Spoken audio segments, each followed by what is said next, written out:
so love? Out of this little book, Celebrate Yourself, it's a book of inspirational essays. There's one, and it's by Eric Butterworth, and one of them is love is the creative force, the one creative force. And Eric Butterworth quotes Petram Sorokin. He was the founder of the Center for Creative Altruism at Harvard University. And the quote is this: "Someday, perhaps soon, mankind will learn what individuals have always known, that love is the only true creative force in the world." Just take that in for a second. Love is the only creative force in the world.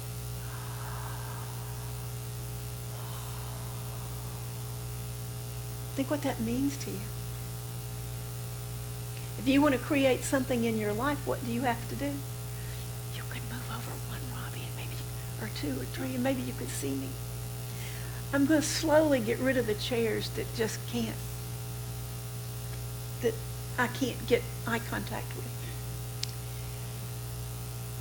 Love is the only creative force in the universe. So if we want something, what do we have to do? Love it. Love it. And I was sitting at a table yesterday, and this woman said something that was very profound, and I wish I had written it down so that I could repeat it exactly. And so some of you may know this exactly, and you can correct me. And she was saying that when mankind understands and knows the power of love versus loving power, there will be peace on earth. Isn't that true? Love is this vibrational energy that just goes out and touches everything. And I remember reading a book 35 years ago, and it was about a woman talking about a mimeograph machine. Now, some of you probably, Savannah, do you even know what a mimeograph machine is? Well, there were these machines. They had this special paper, and the teachers used them at school. And I don't quite know how they work because I never did one, but somehow they would type something on, and they had this ink. Oh, they had this ink that smelled really good. It kind of gets you a little high.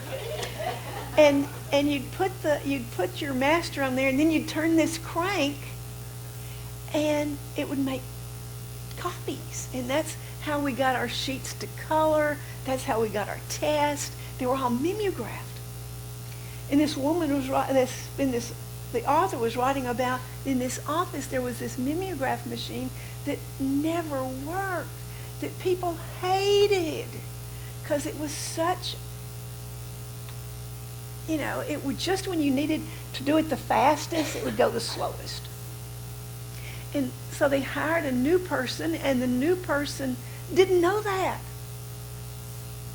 And one day she was in there, because you always give the new person the work you don't want to do. And so she's just doing lots of mimeographing. And she came in, she said, I just love that machine. And it worked. It worked for her because she loved it. She didn't have that thing about, I got to go in there and do that. She loved it. She blessed it. Her vibrational energy made that machine, which was not working for other people, made it work for her.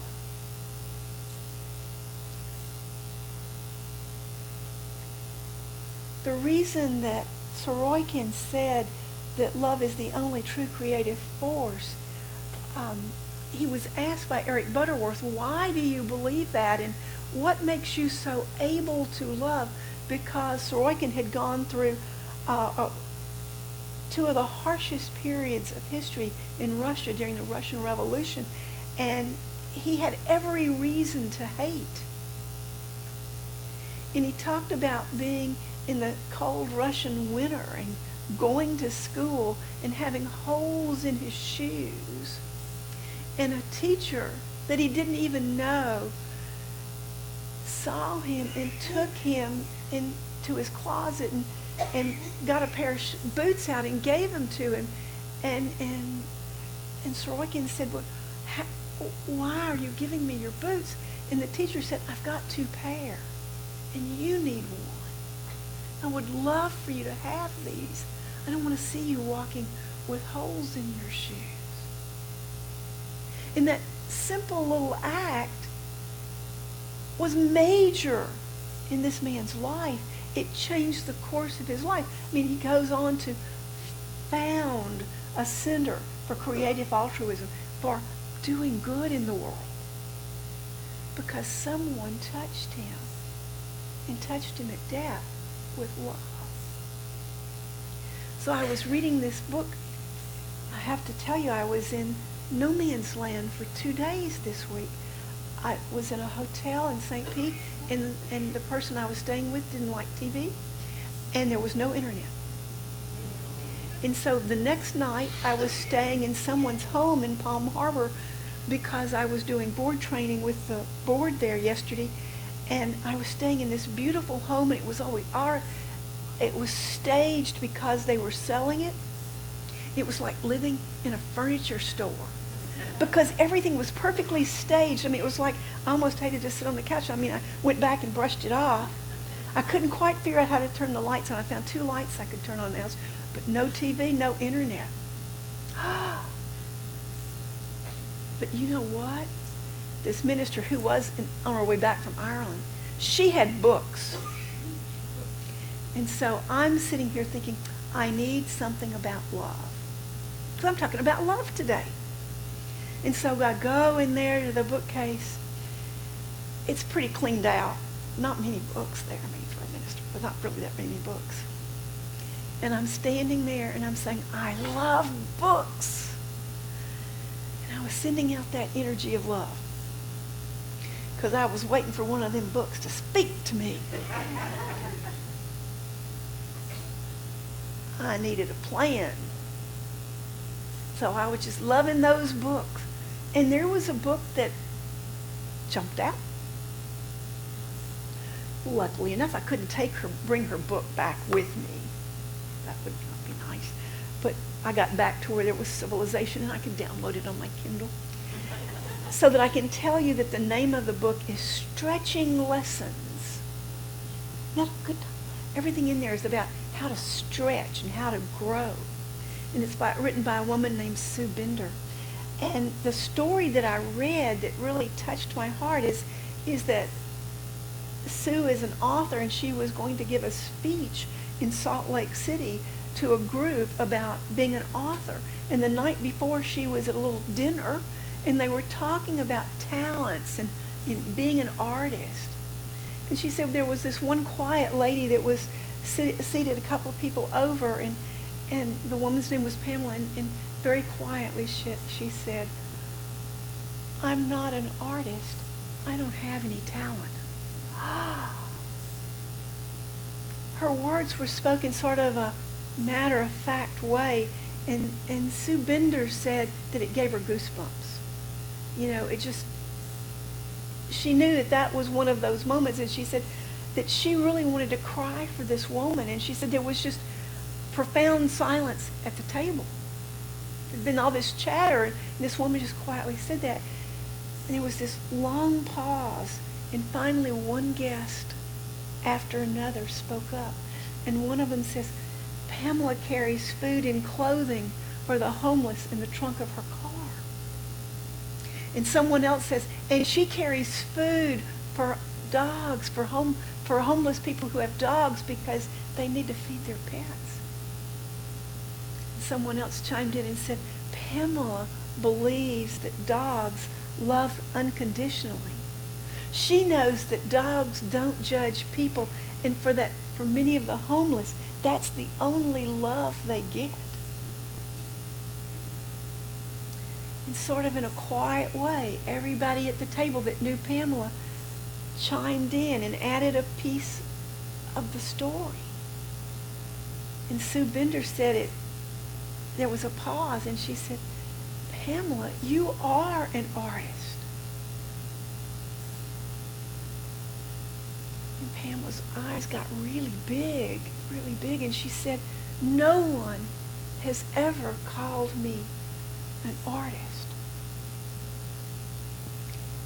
And Sue said that it was like, sort of like scales leaving in front of your face. She said that she looked at Pamela in that moment and saw Pamela's face shining. And that she could see a truth way greater about Pamela than she could know.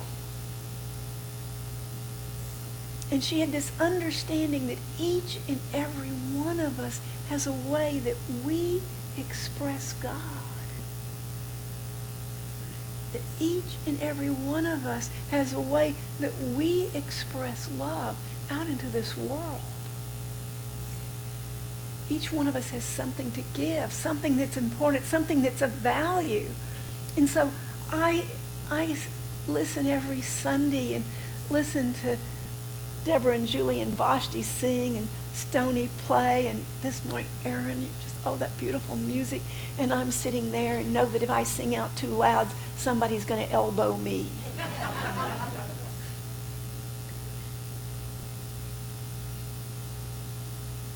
That's not my gift. But guess what? It doesn't matter. There's another gift. Some days I don't know what that gift is. And aren't you that way? Don't you have days when you don't know what your gift is? Well, what I realized is as Sue was talking about Pamela, she was talking about that Pamela was giving love, just giving great love out. And here at Unity, we talk about that we need to live life inside out rather than outside in. Now, I'll tell you, when I was being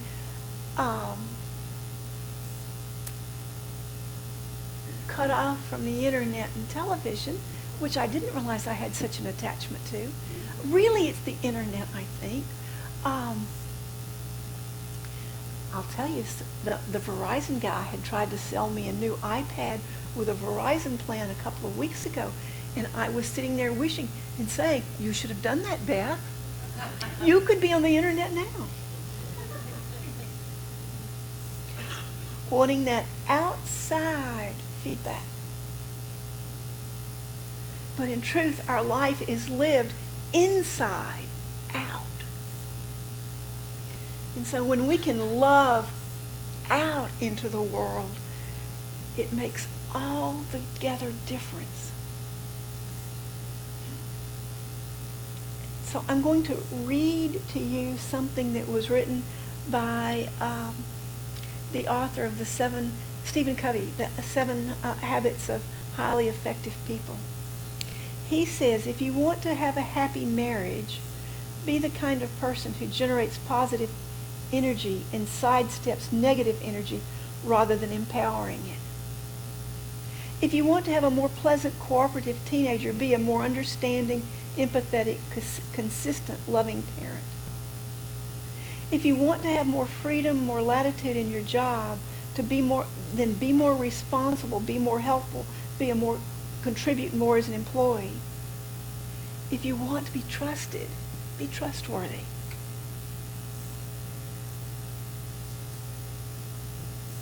If you want the secondary greatness of recognized talent, focus first on the primary greatness of character. And when I read that, I thought about how people who focus on that character of love and let it shine forth, how impactful they are. In this Eric Butterworth book, he tells a story about some young men, some boys who were brought up in the slums of Baltimore. And a sociology professor had his class gather 200 case studies of young men who lived in the slums in Baltimore. And he asked them to go through, read their history, and predict what their future would be like. And the learning for those students was they thought that these young men did not have a chance. And so the learning for them was how important it is where you live and the opportunities that you have.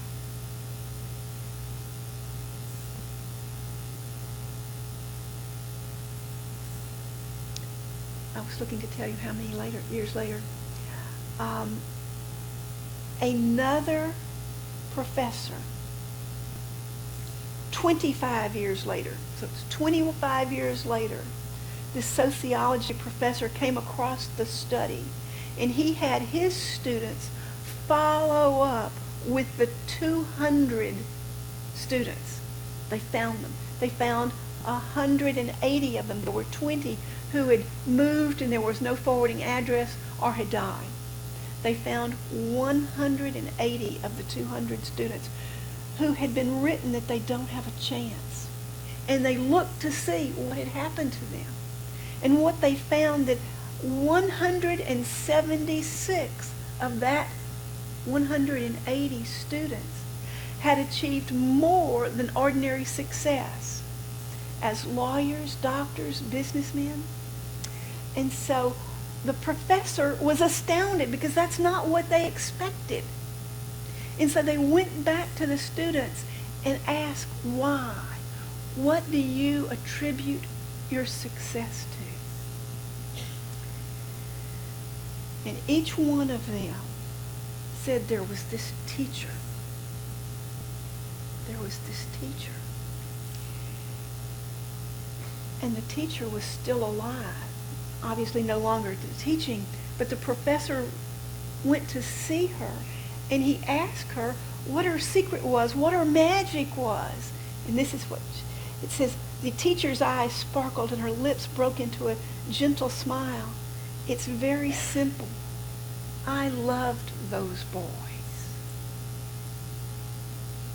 I loved those boys. And they went on to become uncommonly successful out of a situation where it was not expected. So you and I have lots of things going on in this world. If you get the TV on, you hear lots of stuff. Lots and lots of stuff. We're being challenged to ignore all the stuff. And Einstein said we cannot solve a problem at the level that we create the problem. And so what I'm saying is that there's lots of problems that we're hearing about. And they cannot be solved at the level we've created them at. But if I go back to that very first sentence in this book, perhaps soon mankind will learn what individuals have always known, that love is the only true creative force in the universe.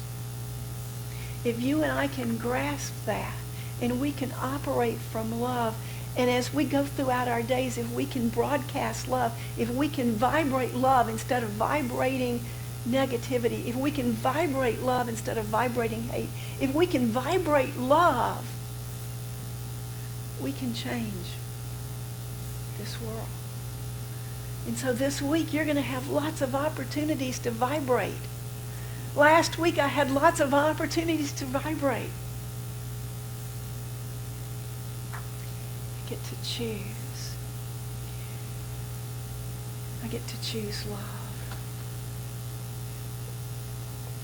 I'm inviting you to choose love, to let love guide your life, to be your plan.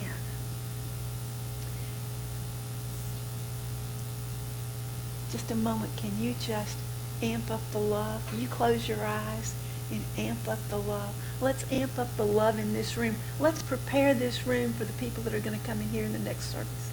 Let's make the energy in this room so filled with love that people will notice it, and it'll be our secret. We will magnetize this room. While we're at it, we're going to magnetize the lobby. Aaron has CDs for sale that the proceeds are going for Relay for Life. We're going to magnetize that table of CDs with love so every CD leaves. We're going to magnetize every seat. If you're near an empty seat, put your hand on it. And bless that seat. Bless that person that's going to sit in that seat. Know that you're blessing the seat that you're in, and you're blessing another seat. As you walk out of here this morning and you touch a seat, know that you're leaving your imprint of love. We can do that. We can do that in this room, and we can do that in our lives. And so it is. Amen.